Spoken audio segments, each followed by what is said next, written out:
अस्सलाम वालेकुम वरहमतुल्लाहि वबरकातुहू।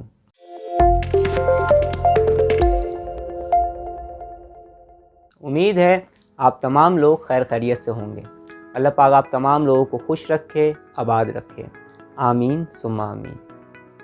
बाज़ मरतबा छोटी छोटी बातें होती हैं, अगर हम उन्हें समझ लें तो हमारी ज़िंदगी में एक पॉजिटिव चेंज आ सकता है।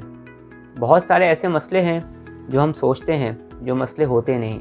बस थोड़ा सा हमें अपनी ज़िंदगी को चेंज करना होता है, अपनी सोचों को चेंज करना होता है, और जो कुछ भी हम चाह रहे होते हैं अल्लाह के हुक्म से हमें वो मिलना शुरू हो जाता है। बहुत सारे लोग हैं जो ये चाहते हैं कि लोग उनकी कदर करें।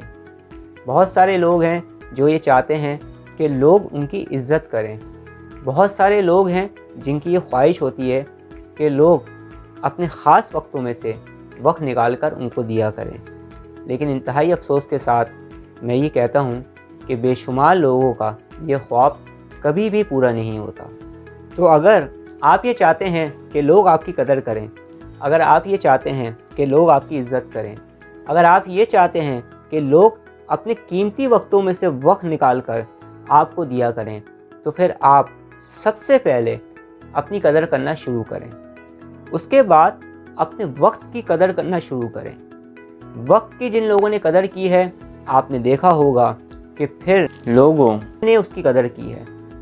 वक्त की कदर करें, और जिस फील्ड से भी आपका ताल्लुक़ है, इस फील्ड के अंदर मुकम्मल कोशिश करें, मुकम्मल मेहनत करें, अपने वक्त का सही इस्तेमाल करें और अपनी फील्ड के अंदर कामयाब होने की कोशिश करें।